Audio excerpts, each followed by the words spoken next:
All for you, I'm down and diligent. Just know I'm down and diligent. I'm down and diligent. Ay, mama always working late. Daddy didn't work today. I got all these bills to pay, and I'm not even thinking straight. Probably twisting up a wood, trying to see what's up today. I've been engineering all my music, feeling all type of way. Drowning in my thoughts, I might get lost up in this tidal wave. Maybe I'm just tired of Seattle, I need brighter day. I get way too high, I lose my mind, I'm thinking all type of shit. Look you in your eyes, I see a star, son, your future lit. Smiling at your mama, all in love, that's my type of chick. Yo, what's good, man? What's the deal? Y'all tapped into another episode of the D.A.D podcast, better known as the Down and Diligent podcast. Joey, tell them what to do, man. Man, do yourself a favor, like, subscribe, comment, follow us on all social media platforms. We got Instagram, TikTok, Facebook, man. Follow up. We got some good ones dropping too, man. It's been a minute, but they on the way. Most definitely, man. Dope ones coming. We got some dope things coming in the making too, man. With that being said, happy Black History Month. You feel me? Black History You got Month. some dope black brothers up in here today. Yes, sir. You know what I'm saying? I want to acknowledge. We're going to go in and acknowledge that. For sure, we're going to get right into it, man. It's an overdue interview. We've been working behind the scenes, since last year to get this dude up in here, man. Right. It's a real dope, real special interview because we're going to be touching on mental health today. This dude has been in the mental health field for 10 years plus. He's been working it. He's also a head coach, a head basketball coach for women's basketball, college basketball, and on the pro-am level. And he's a devoted father. You know what I'm saying? So we're going to get right into it, my boy Alvy. Pleasure to meet you here in the flesh, my brother. Pleasure to meet you, man. Good to have you here, man. How you doing? Man. Hey, I'm doing good, man. Glad to be here. That's right, most Appreciate definitely. y'all having me. Yep. Super Bowl Sunday. Who you got, bro? Baltimore, man.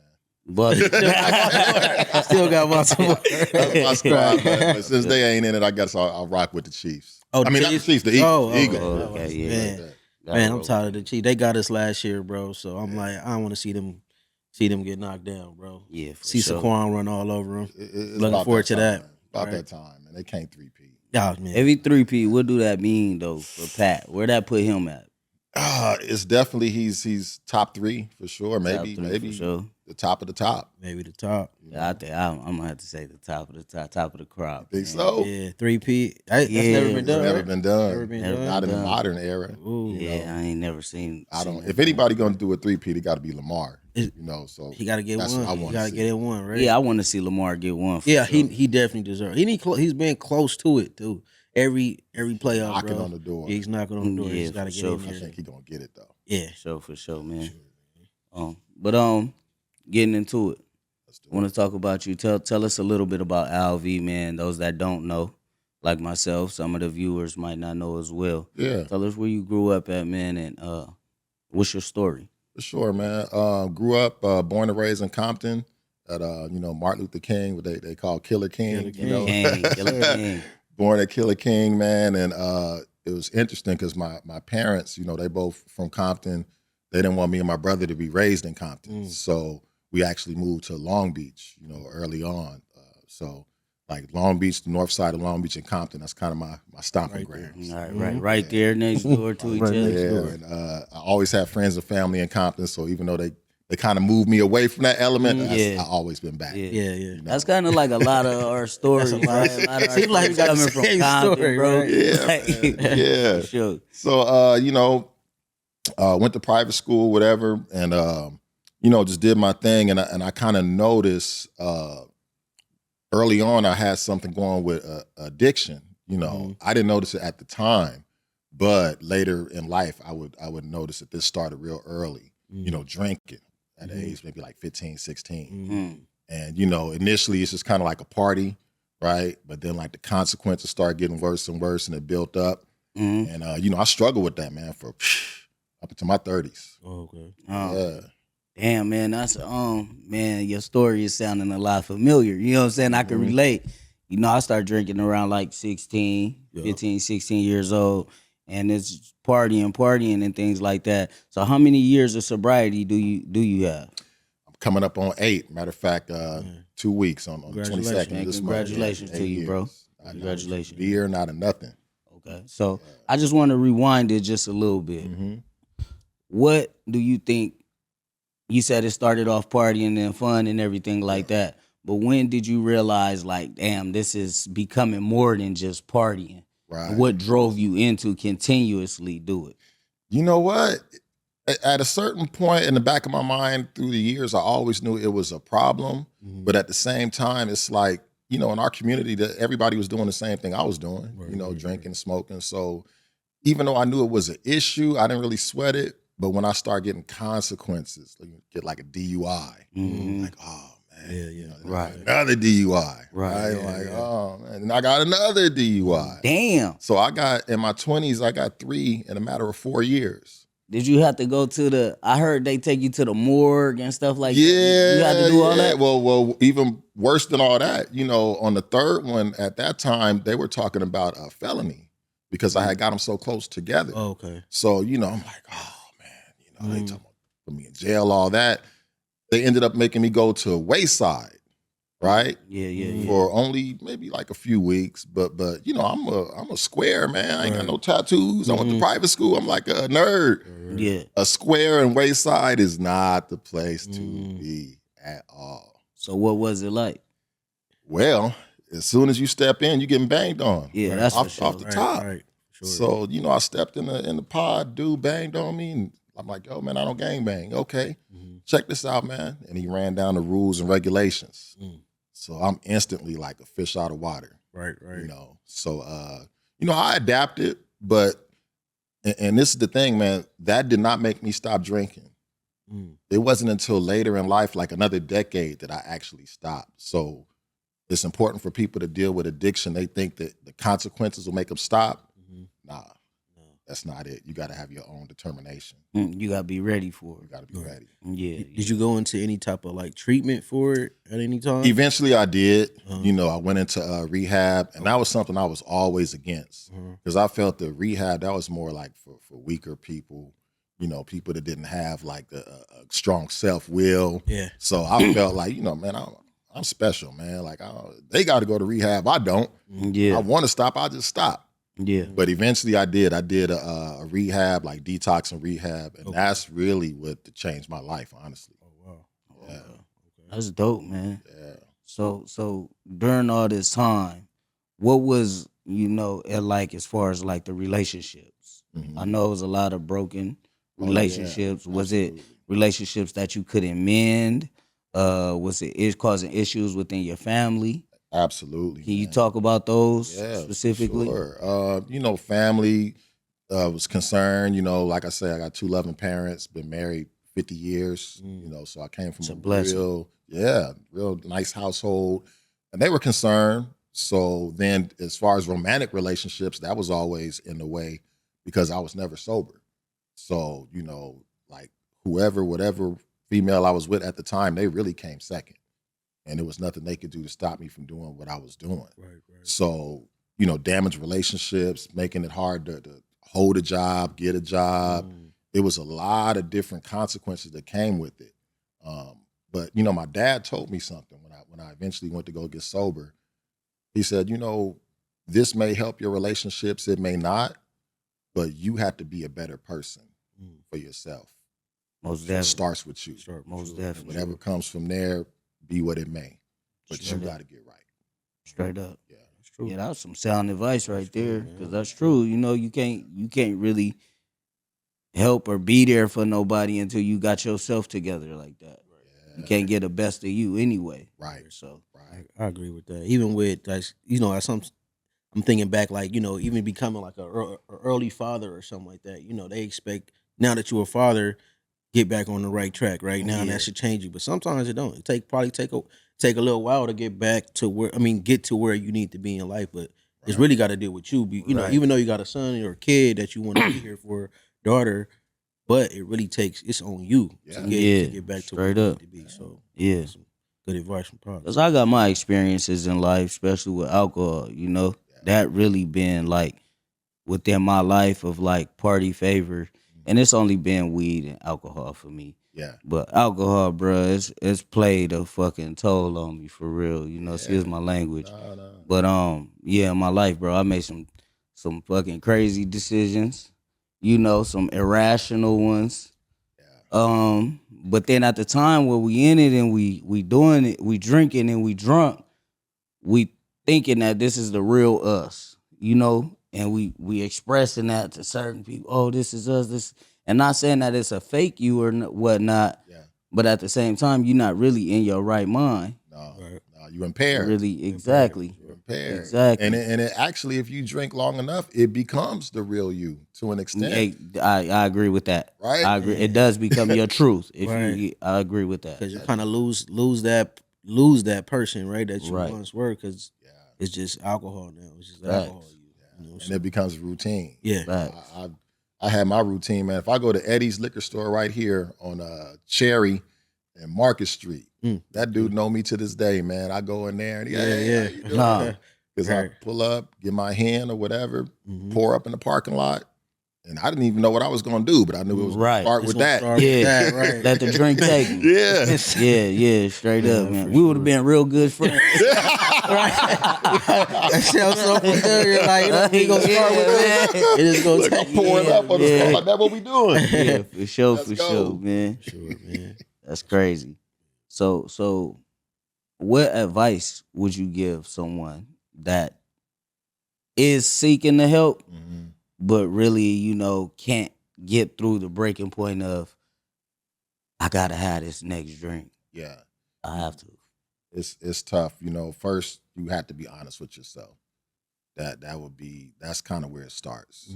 Because I know for me, I would always put it off on other people. You know, oh, you know, it's my parents tripping, man. They won't let me drink how I want to drink. Or my girl tripping, you know, if I didn't have them bothering me, I could do it. Or if I was in a better relationship or had a better job, right? But it's not situational, it's us. So the first thing they got to do, you got to get honest with yourself. And then second thing is really analyze where you're at, you know, your pattern, and kind of look into the future, man. Fast forward and say, is this where I want to be? You know, that's what I did to really help me. I kind of looked and I'm like, okay, I keep kind of taking these falls and I kind of straighten myself up, be building just for another big fall. And do I want to keep doing that? And fast forward 10, 15 years, that's all it's going to be. You know, so analyze your situation honestly and just ask yourself, is this what I want? You know, if my life ended tomorrow and they write my obituary, right, would I be satisfied with it? Living like this? That's a great question. Deep. That's a great question. Hey, can I ask a question of our guest here? Yeah, go ahead. Sure. Al, I wanted to ask you, did you, enroll in any kind of 12-step program? And if you did, what was the hardest part of that? Oh, yeah. You know, I did the 12-step. That's a good question. And I was initially really against all that, any kind of 12-step, any program. I felt like that was just brainwashing, you know, and something with addicts, man, we tend to be intelligent and we think we're smarter than everybody else, right? So I felt I didn't have to do that. But yeah, I worked the 12-step program. When you go to rehab, that some of them require that.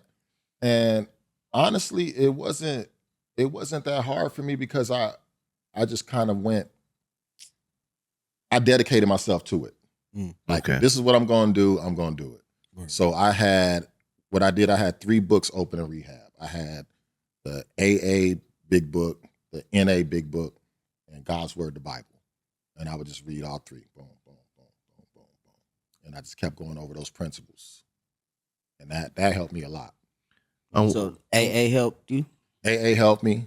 NA helped me. Yeah, they both definitely helped. Okay. And what are you doing now to just sort of stay on that path? Are you going to meetings? Are you still reading? What are you doing now? Yeah, you know what? I go to meetings occasionally. I don't go as much as I used to.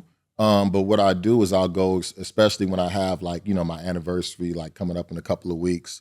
I go, I accept, you know, that chip that they recognize you, because it's not just for me, it helps other people.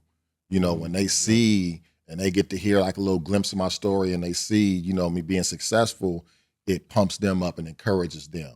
So what I do to maintain it, I go here and there, and I really try to just remember the spiritual principles, because you could be sober, right?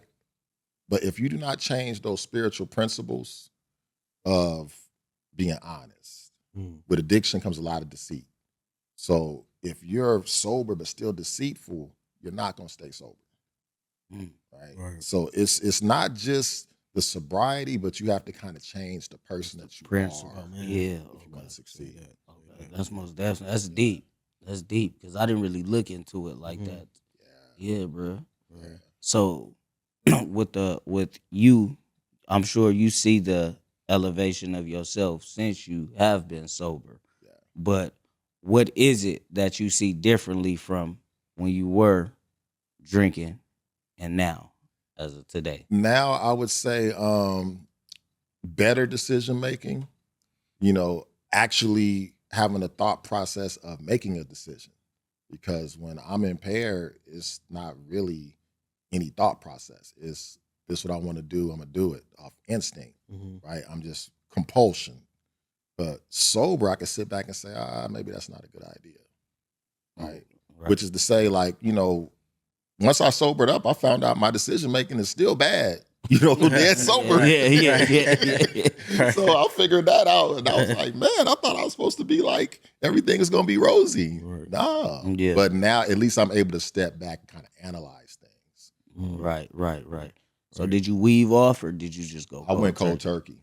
I went cold turkey. When I went in, and it's funny, when I was going into detox, you know, they were supposed to take me at a certain time, and they didn't take me at that specific time. So I'm waiting in the lobby. And it ended up being maybe like an hour lag time before they took me in. And there was a liquor store on the corner from the rehab. So I kept going back and forth. I must have had about 11 shots, 99 rum, while I was waiting to get in. Damn. Yeah. And I wasn't stumbling or nothing. That was an everyday thing. For Normal me. for you. Oh yeah. I was smart. That was mainly how you operated on the daily. Absolutely. It helped you. Did it help you communicate better? What you felt like? Communicate, be more involved, and search yourself. For sure, I bet, because you know, you go to private school, man. I was kind of awkward, kind of nerdy. You know, I didn't really have. I was like a late bloomer, right? Yeah. So once I started drinking, man, I was Billy D. Williams, bro. I'm smooth with it. Shoot. You couldn't tell me anything. So yeah, I felt like Superman. Right. But you know, you have to learn to get confident and comfortable in your skin being sober, and that took a while too. That took, I would say, like a couple years, honestly. Right.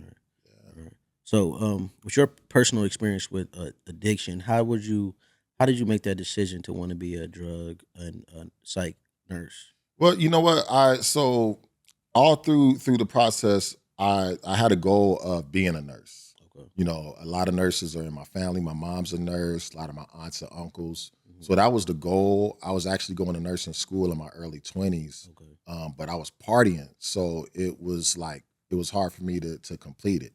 So, you know, once I started kind of going on that path, I always wanted to go back and get into nursing. And once I got into it, it just seemed like that was the perfect fit for me to be in mental health and addiction. I always enjoyed the mental health aspect of nursing. Always enjoyed it. Do you from your experience, do you see what kind of connection between mental health and addiction? Like, what kind of connections have you seen? They absolutely go hand in hand. They absolutely go hand in hand. You know, when a person is dealing with whatever their addiction is, there's a mental health aspect wrapped in it. They're intertwined, and if you've been using for long enough, it's hard to tell where the addiction stops and where the mental health problems begin. Right? So it's not until a person could really sustain sobriety till they can really tell what is what.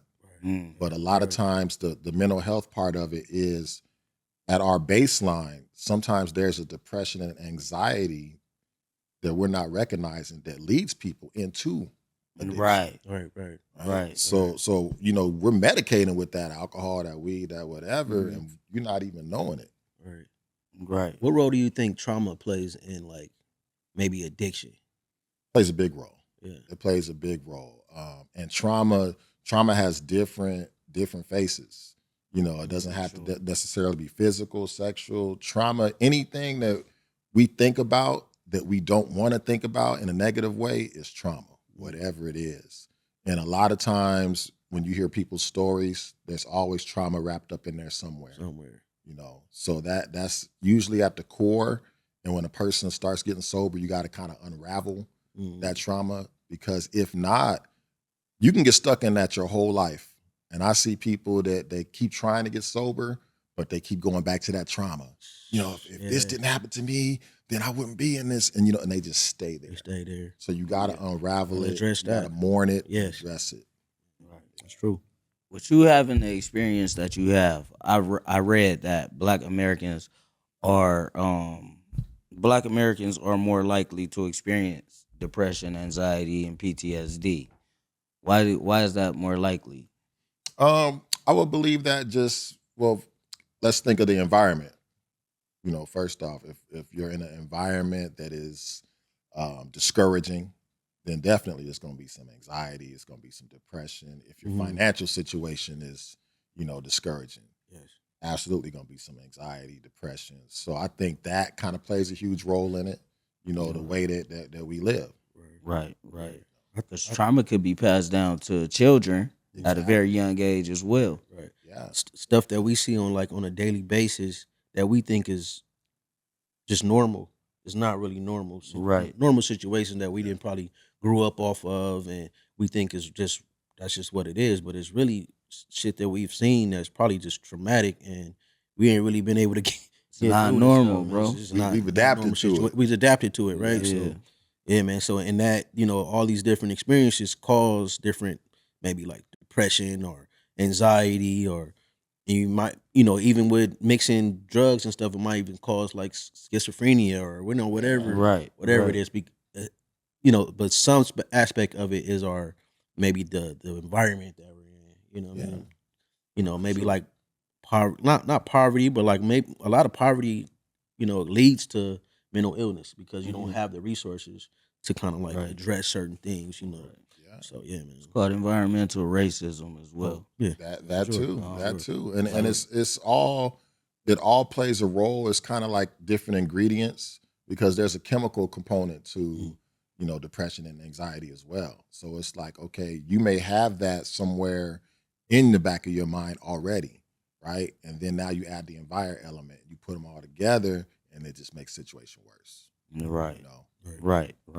I also read that we have the lowest treatment rate. Now, I know a lot of us, like myself, grew up like you were saying, like, you know, therapy, man, I don't need to talk to nobody. They don't know what's really going on in my life, right?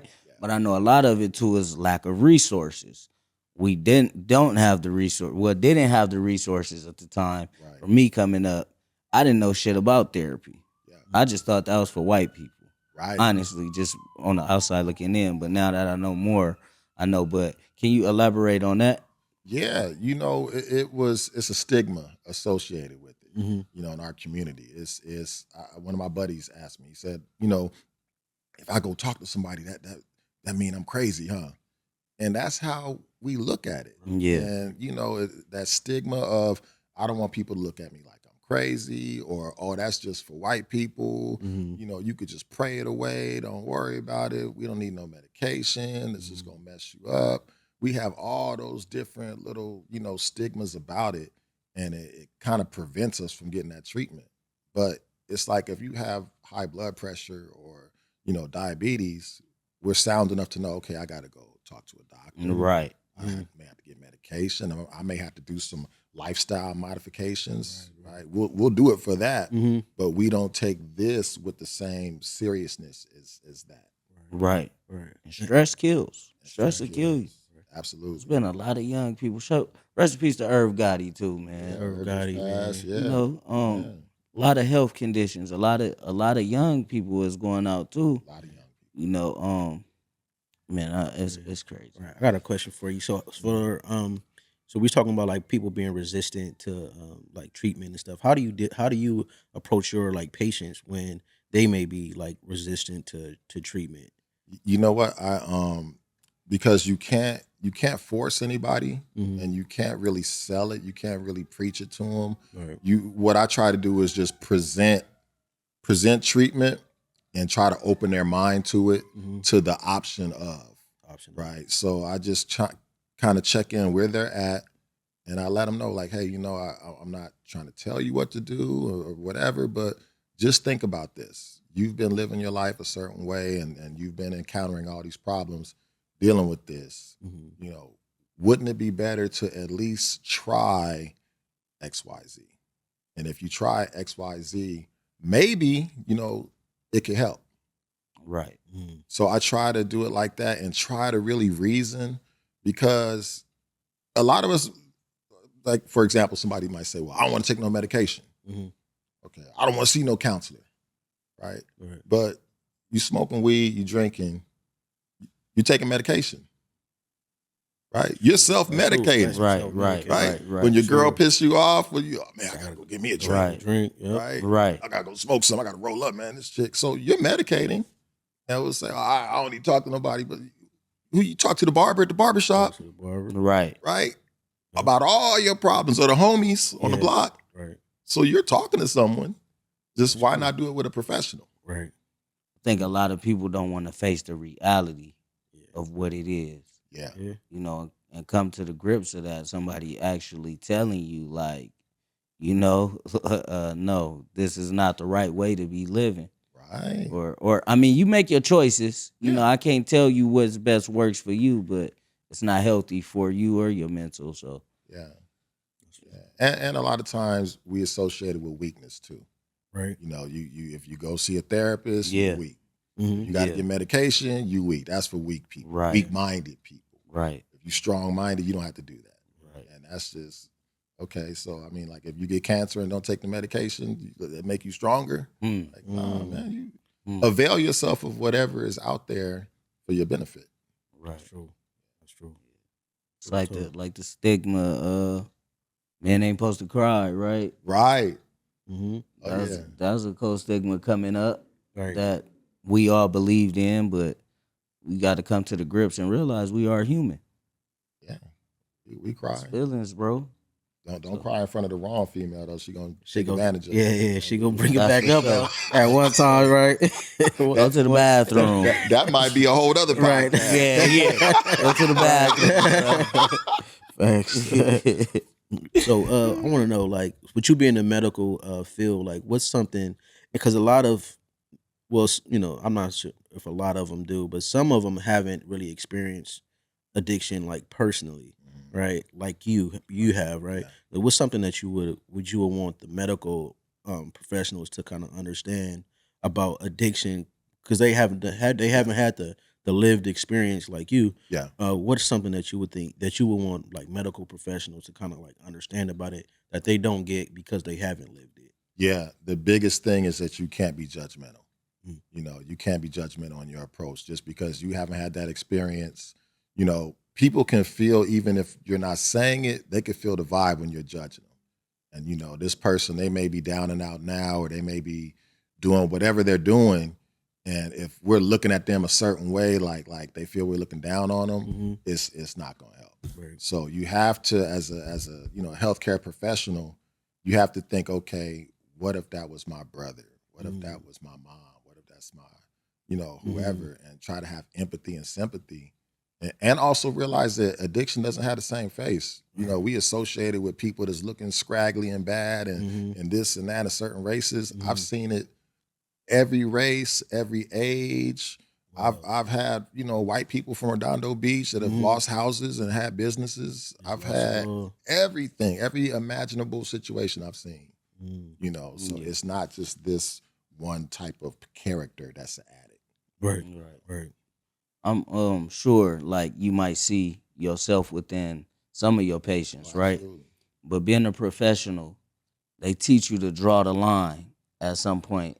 Yeah. Well, for sure with my profession. Yeah. So, but how is that with you? Because you're dealing with people, you're dealing with real emotions and feelings, and people giving you their stories, and you gaining their trust. Yeah. How do you draw the line? You know what? The way I do it is I will disclose if I feel it can help them. Mm. That's what I do.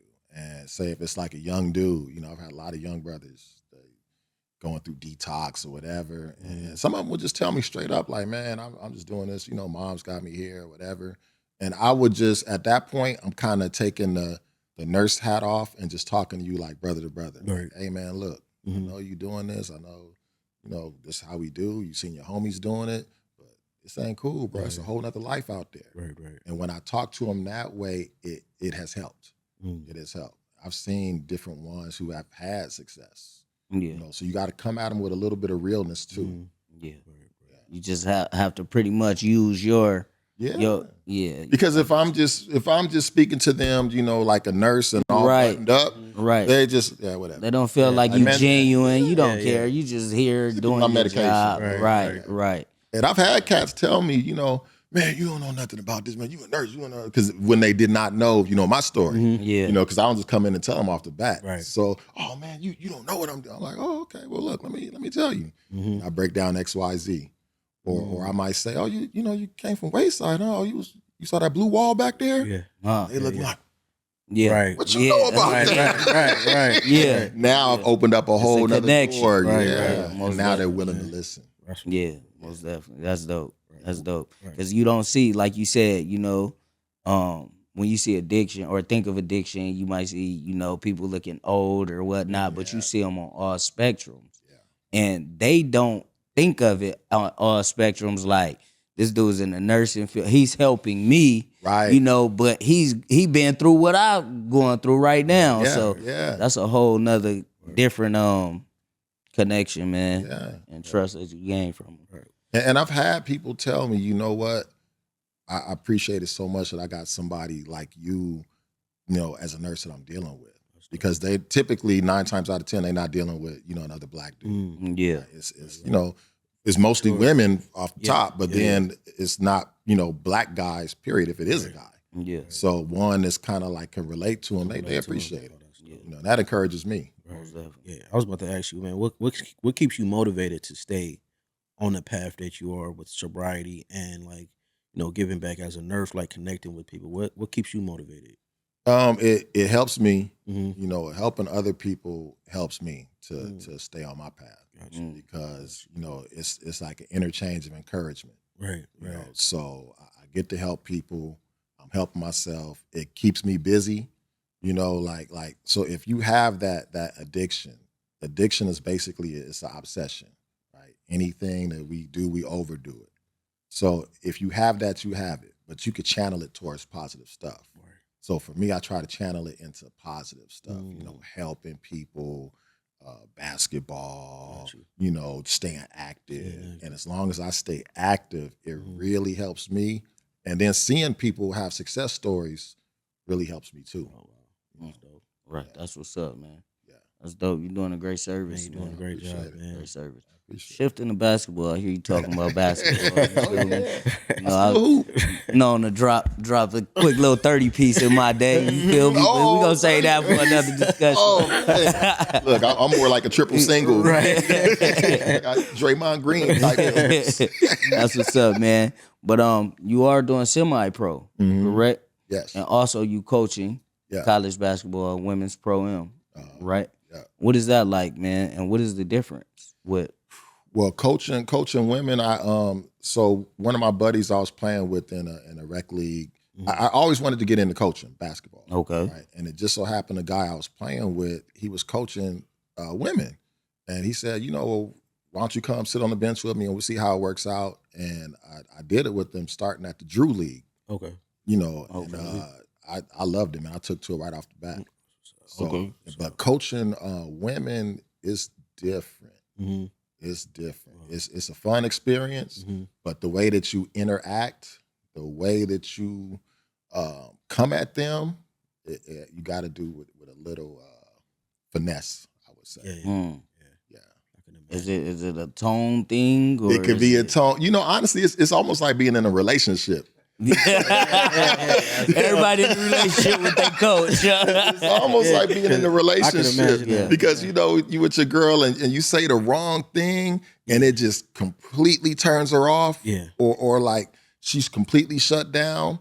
It's sort of like that. So you have to watch how you talk, your tone, your approach, The delivery, the how delivery. Because once you lose one player, you know, it really, you could lose an entire team. Right. So I always try to make sure that I'm like, you know, respectful. I'm not like, oh, you know, y'all, no, you got to deliver it a certain way. Yeah. And I got a question. So how do you get like, so even just because I'm a coach as well, but I coach like little league football. Yeah. How do you get them your athletes, especially the female athletes? How do you get them to buy into your like your coaching like the strategy, but your what is it? What am I? Style, like Coaching style or like your idea? Yeah, like a game plan. Yeah, and all yeah, that, yeah. Or, you know, it's tough because you have to show them that you know what you're doing. First off, if somebody doesn't believe that you know what you're doing, what you're talking about, then they're not gonna buy in whatsoever. So what I try to do, I don't, you know, break it down too complicated with X and O's. I keep it simple, but I deliver stuff that in a way where you can understand what I'm saying and you can understand it's going to work.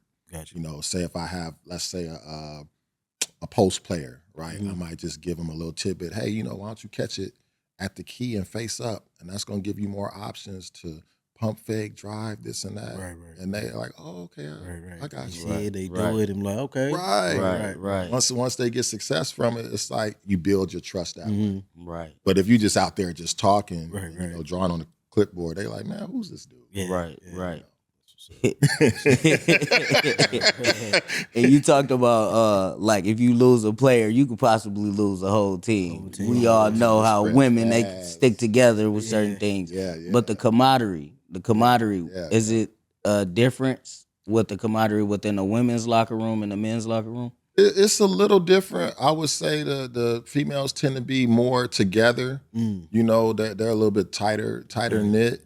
You know, so that's a cool thing, man. When you got a whole group that's really like vibing and together, it's fun. It's a fun experience. Because guys, we together as a team, but we still kind of got our guards up a little bit. Yeah. Sometimes we still want to be like, oh, I don't want to be too happy. Right. The girls just let it loose, man. Like, yo, it's a party. Right. And you be able to see that on the court, like from the locker room, that connection to the court. It's gotta be special, man. Yeah, for sure. Because they having fun at this point too. They having they're not just out there just playing basketball. Yeah. And you know what? Honestly, what attracted me to the women's game once I really start getting into it, I start seeing the skill level. You know, because as a woman, you know, they may not be as athletically gifted or as strong as we are. So they have to actually rely on having a skill set. Right. So you're going to see, you know, jump stops. You're going to see the way that they dribble, they handle, they shot, they form. Right. And you're like, oh, okay. Like they put the work in for real. Yeah, they not just going off of their athletic God-given talents. You look at Juju. Juju at SC, man. She's like skills. Man. She looked like Carmelo Anthony to me. The way she plays. Right. She get it up. Yeah, for sure. Man, I want to shift a little bit, man. The fatherhood. Okay. You know, your father? Yeah. Father, how many? 2 boys and a girl. 2 boys and a girl. Best of both worlds, man. Oh yeah. What is that like, man? How has fatherhood molded and shaped you? Ah, man, it's different because I never really envisioned being a dad. A lot of people like they kind of dream of that and they speak about it. I was the opposite of that. I was like, man, I ain't never having no kids. How old is your children? I got 18, 16, and 12. Okay. Oh, that's good age. Baby girl being 12. Okay. Oh, she got the 2 big brothers too. It worked out good for you. That's what's so, you know, it shifts because it forces you to be responsible and accountable, right? So, and look at the example that you're showing for them. Yeah. So that was one thing as I kind of sobered up. I'm glad that they never really got to see me. They haven't seen me drunk. And that's one thing I'm extremely happy about because that alters their upbringing, their mind. Right. So they didn't get a chance to see that. I'm happy about it. How did you keep that away from them? It just so happened that as I was sobering up, right when, you know, they were still young. Oh, okay. Right. So as they start to like actually understand what you see, that makes sense. That makes sense, man. So what's the difference with raising your boys as pertaining to your girl? You know, 'cause I got 1 boy and 1 girl. So it's like, you know what I'm saying? Like you said with the coaching. Right. Yeah. It's a different way that you got to do things. I know that it's a different tone I have to use with my daughter. Yeah. In different ways. So, what is that like for you? That was a real different, challenging situation for me initially. Because with boys you can be a little rougher, a little straightforward. Pop them on the back of the head, like, hey, get to it. Yeah. Right. Then with girls, it's like you use a certain tone, and they already looking at you like they about to start crying. Right. Yeah. Yeah. That was different for me. Like, Fact. well, I ain't even, Fact. I ain't even whoop you. Why you Yeah. crying? Right. Exactly. So I had to kind of modify. It's like, okay, you're dealing with like a little woman, Right. and you have to be kind of gentle in your approach. And yeah, it definitely teaches you to kind of tap into your emotions. For sure. I definitely agree, man. Yeah. Shout out to my daughter. You know what I'm saying? Lily. She 12 too. Shout out my girl. What up, Genesis? Yeah, Jesus. shout out Genesis, man. You already know. It'll be a little heartbreaker. Right. So, I got one question. Just to go back to, what do you think, like fathers that may be dealing with addiction, what kind of support you think they may need? I mean, fathers is dealing with it. They need encouragement. Mm-hmm. They really need a support system as far as someone encouraging them. Hey, you need to be a better parent. Well, you need to be a better person for yourself first. Right? That's what I would say. Because a lot of times I hear people say, well, I got to get right for my kids. I got to get right for my kids. Mm-hmm. But if that's your only motivation, it's not going to last. Right? So it's like, no, I got to get right for me, but then my kids are going to get the benefit of me being right. Right. Me being my best self. Right. So any dads, parents that suffering with addiction, just think about it. They're going to imitate what they see, either in their own personal lives, or they're going to pick a mate that is like you. So if you a dad is, you drinking and smoking, and that's what your girl sees, when she goes to pick her guy that she going to be with, if he's drinking and smoking, that's going to be normal to her. Yeah. So you have to look at what we're modeling, for these kids. Facts. I heard somebody say, not in a weird way, because people will flip stuff, they see stuff on the internet, but you your daughter's first boyfriend, and no funny stuff. Right. No Diddy. But yeah, but you for are. sure, man. So very important, man. You got anything else you want to add, Joey? Just like, for the listeners, our listeners, man, just one message that you might have for them out there. For everybody listening, just don't ever be ashamed to get help when it comes to your emotional health, when it comes to addiction problems, when it comes to problems in the dynamic of your family. Help is available. At this point, mental health is really spoken about, and it's out there in the world where it's accessible for everyone. Everyone, whether you have health insurance or not, there's some form of help out there. So, just invest in yourself, man. Love yourself enough to go out there, get whatever help you need, and the judgment, put the judgment away. It's not about what everybody else is going to think about us. Right. Get yourself right, and be in a position to enjoy your life, enjoy your family. Amen for sure. Man. Amen, bro. Yeah, bro. That's real talk. That's for sure, man. Down and Diligent podcast. Right, let them know where they can find you at too. Yeah, for Oh, sure. you can check me out on IG. It's VZAL, VZ_Al. Yeah, you can see me. You can see me at the in the Mecca League. Starting next week. I'm gonna be balling. Okay. I can't guarantee I'm gonna be dominating in there. You might see me get like some twos and fews.